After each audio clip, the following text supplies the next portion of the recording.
Good evening and welcome to the COVID-19 update on Channels Television. I'm Millicent Walker. First, the highlights.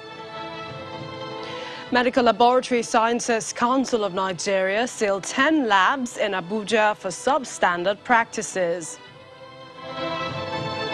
Ekiti State Governor Dr. Kaide Fahimi announces ambitious new plan to vaccinate 2 million people in less than 9 months. And authorities in South Korea are set to drop operating hour curbs on restaurants, replacing them with a vaccine passport requirement in high-risk arenas.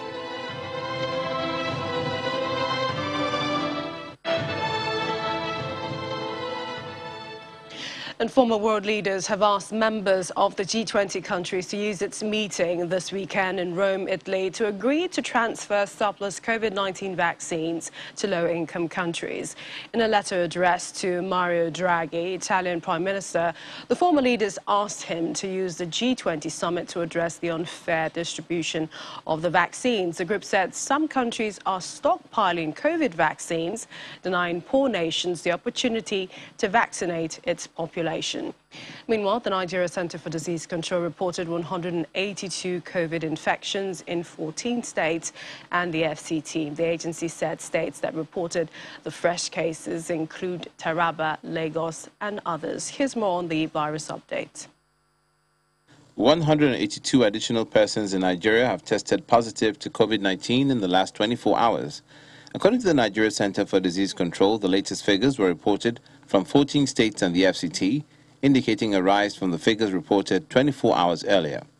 The highest number of new infections is reported from Taraba State, with 38 infections. Lagos came in second with 27. Zamfara has 25.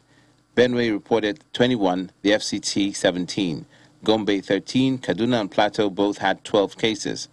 Jigawa registered 5, Kano and Rivers came in with 3 each, Abia and Edo had 2 each, while Bauchi and Bayelsa reported 1 case each. This report includes backlogs from Taraba and Abia states. The total caseload in Nigeria has risen to 211,678.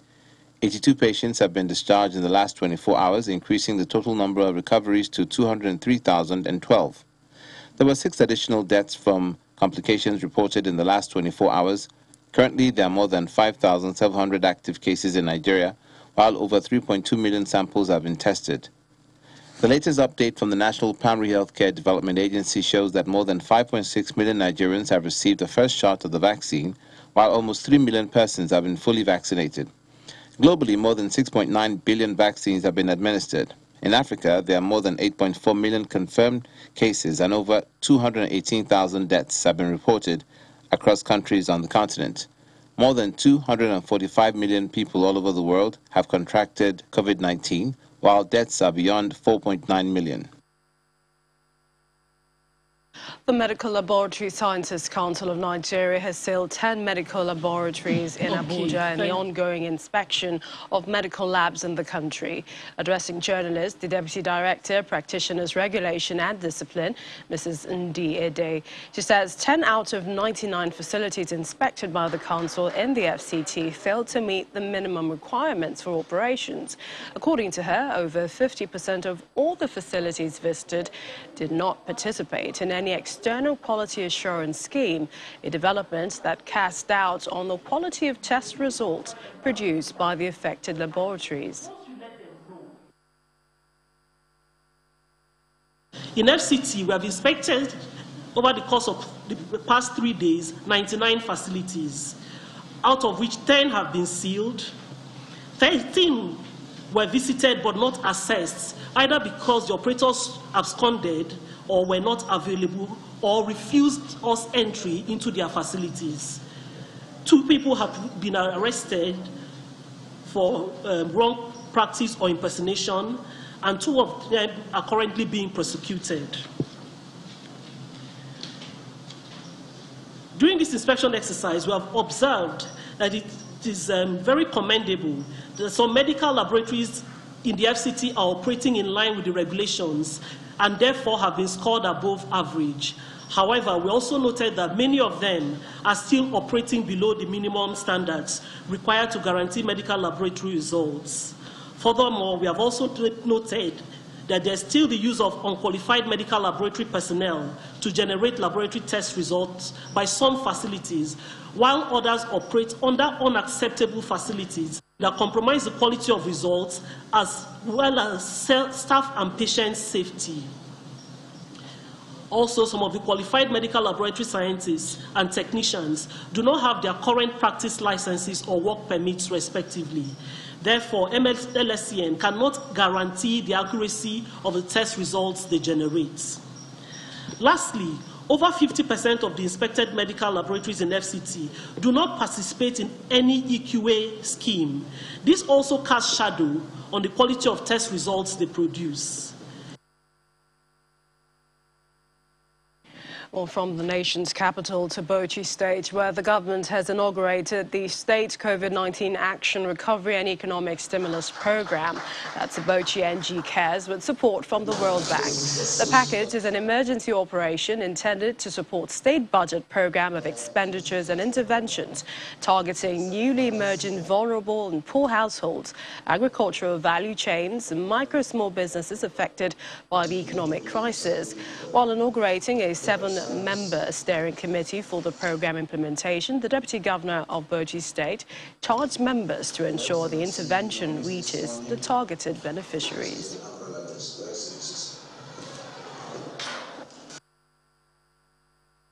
We are delighted to commence the Bauchi State COVID-19 Action, Recovery and Economic Stimulus Program, Bauchi NG Cares, in short.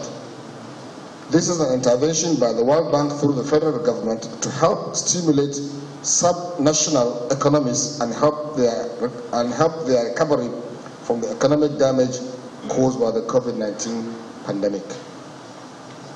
The Bauchi Cares program is designed to help restore the livelihoods of the poor and the vulnerable, maintaining food security and facilitating the recovery of small and medium-scale enterprises, that's the SMEs. Bauchi NG Cares is structured as a program for results.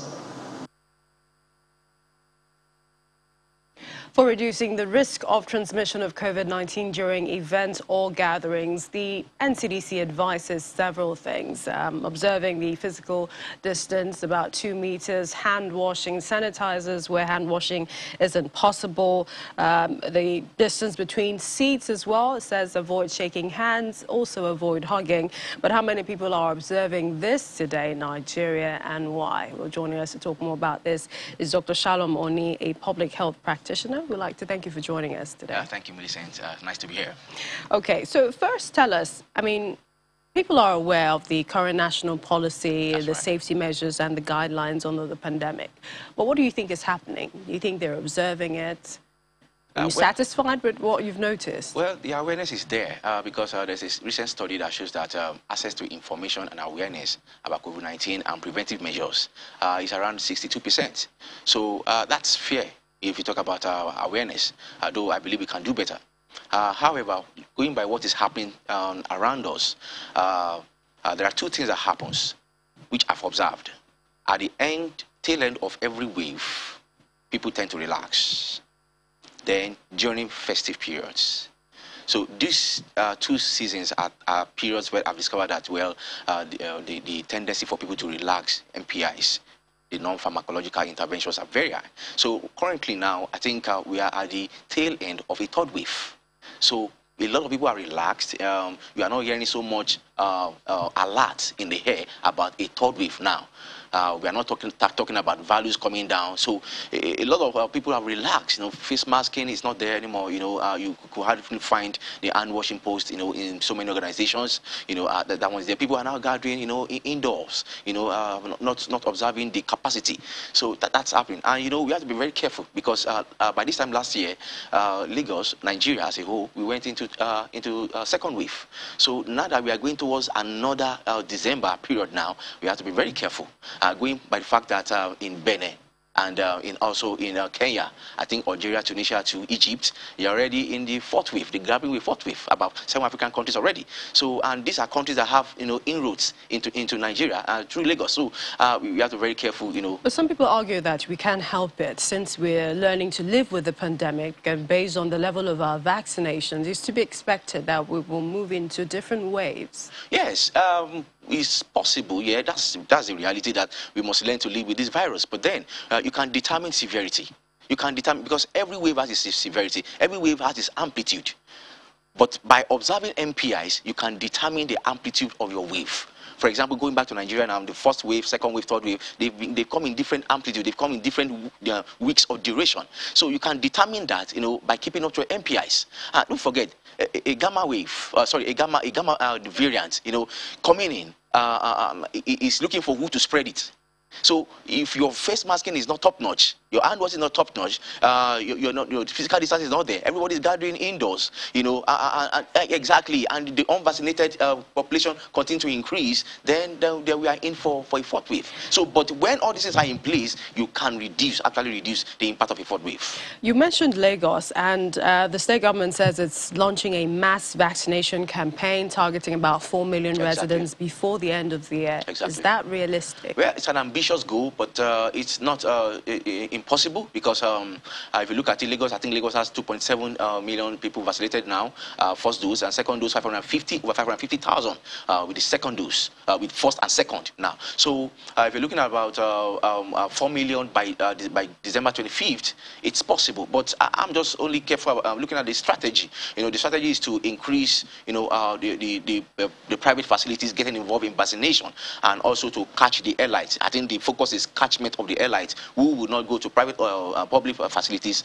but rather provide private. So that's the catchment. But for me, I still think more needs to be done than that, because if you're talking about uptake of vaccine, there are two main factors that determine uptake of vaccine. The first one is the fear of the impact, side effect of the vaccine, and the second is the effectiveness of the vaccine. So how much have we done as a country, as a state, to be able to allay the fear of people as far as the of the side effect of the vaccine is concerned, and as far as the effectiveness of the vaccine is concerned? Because if you look at it very well, there are some individuals who had 2 doses of the vaccine and also had COVID-19. In fact, I had individuals who passed on, who had 2 doses of COVID-19. That one is there. So this information, you have to come around and see how you can communicate this risk, this effectively, to the audience, so that they can understand what is going on. But because if you allow all other information source to feed your people, then you're not going to make it hard way. But when you come on top of the information circle and you feed the people with the right information, because they are getting information from the various sources.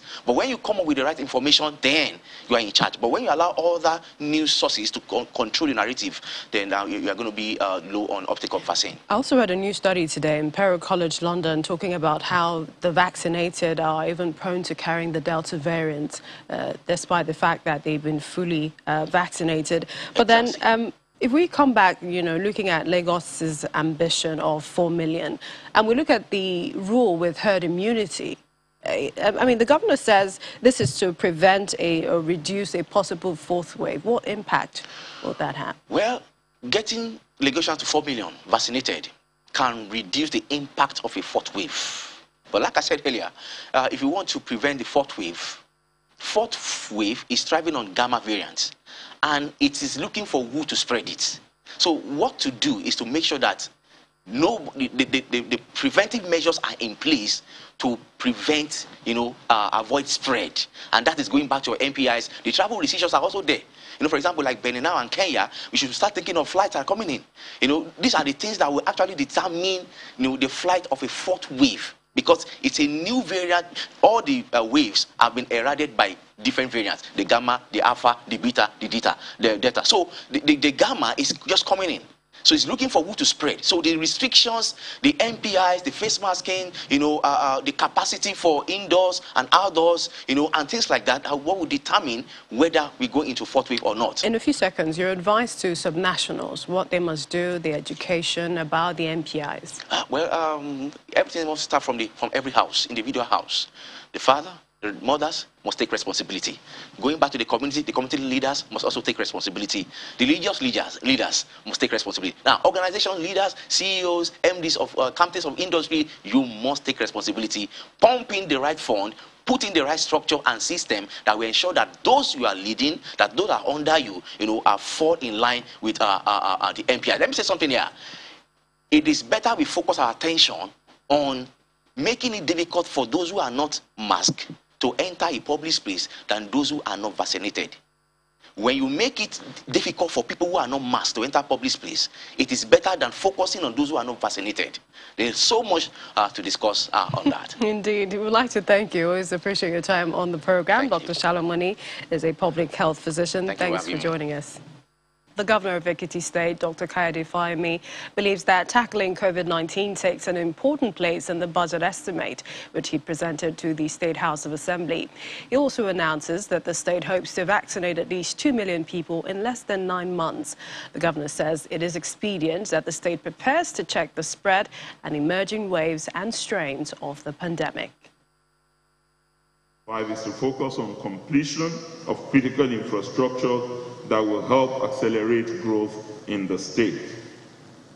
6 is to contain the spread of COVID-19 third wave, or probably even fourth wave. Some countries are beginning to have fourth wave, and reduce the negative impact on the livelihoods of the people of the state through well-coordinated programs and other social investment programs. And to this end, Mr. Speaker, our determination is to at least vaccinate 2 million Ekiti citizens by the middle of 2022.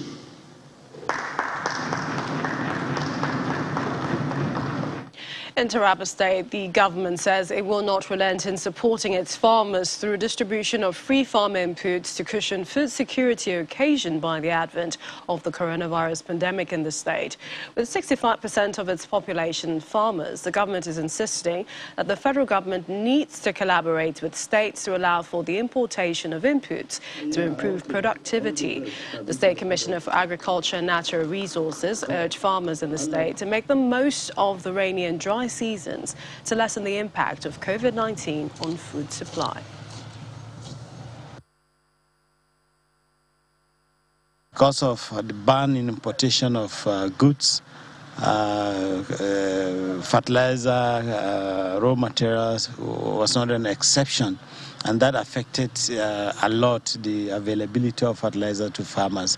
That's just one aspect. If you look at the market and other value addition aspects of the agricultural produce, you find out that all of them are affected by the COVID-19, certainly. Actually, as a government, we try to see that we mitigate some of these effects, we cushion some of these effects of COVID-19 on our farmers, especially considering that Taraba State is basically an agrarian state. Away from Nigeria, in most German cities, you have to be vaccinated or have recovered from COVID-19 recently in order to enjoy indoor activities like eating at a restaurant or going to the cinema. However, a majority of unvaccinated adults still seemingly wish to remain so, according to a new survey. A poll carried out by the research firm on behalf of the German Health Ministry found that 65% of the unvaccinated have no plans to get their COVID-19 jab in the next 2 months. A further 23% would probably not do so. Just 2% said they plan to get a vaccine but hadn't been able to yet. Well, this is coming as the numbers of COVID-19 infections has increased to the point of worrying scientists. But the German parliament will not extend the emergency, which is set to expire by the end of November. Well, joining us to talk more about this, Deutsche Welle correspondent Emmanuel Chaz joins us from Berlin. Hi, Emmanuel. German scientists are sounding the alarm over a spike in infections. What is the response by state premiers?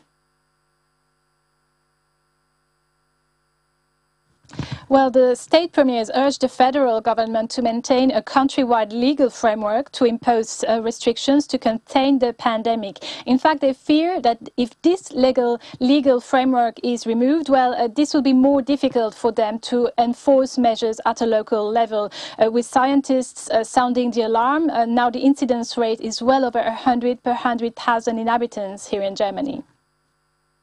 Which part of the population is affected, and how essentially is vaccination helping the situation? Well, what we've seen here is that the majority of people being hospitalized are people who didn't get the vaccine in the first place, and infections mostly occur within unvaccinated circles. But you have to keep in mind that also children who are attending school, where children under the age of 12 are still not vaccinated. So we've seen a jump in the number of hospitalizations, 40% more patients in hospital wards compared to a week ago, including 50% of them in intensive care units. And also patients are not only elderly people or people with pre-existing conditions. Patients are also quite young, and as I was saying, 90% of them are unvaccinated. Which measures are planned by the likely next government, and, is that still a long way off?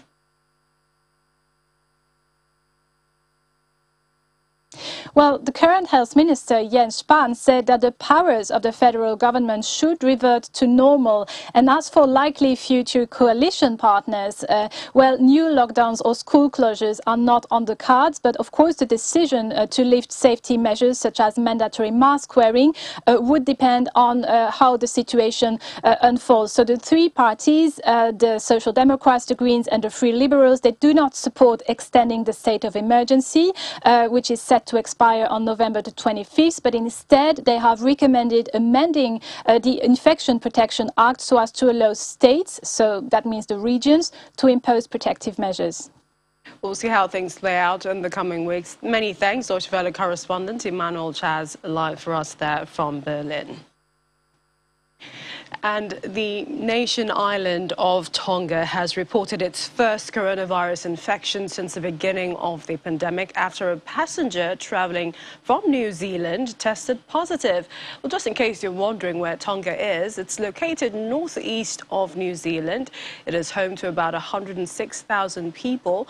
About 31% of Tongans are fully vaccinated and 48% have had at least one dose. Well, here's more on the global COVID-19 update. Tonga is amongst the few remaining nations in the world that have avoided outbreaks of COVID-19. The island's first case was identified amongst 215 passengers who arrived from the New Zealand city of Christchurch. Located northeast of New Zealand, Tonga is home to about 106,000 people. About 31% of Tongans are fully vaccinated and 48% have had at least one dose. South Korea says it will drop all operating hour curbs on restaurants and cafes and implements its first vaccine passport for high-risk venues such as gyms and bars. Officials say the first phase will go into effect on Monday and last for a month, with plans calling for all restrictions to be scrapped by February. Russia has reported 1,163 new deaths, its highest one-day toll of the pandemic, amidst a surge in cases that has forced officials to reimpose partial lockdown measures. Deaths have set new records in 9 of the past 11 days. The country also recorded 39,841 new coronavirus cases in the last 24 hours. The country will go into a nationwide workplace shutdown in the first week of November. And finally, Indonesia's President Joko Widodo has urged richer countries to share their vaccines with poorer countries.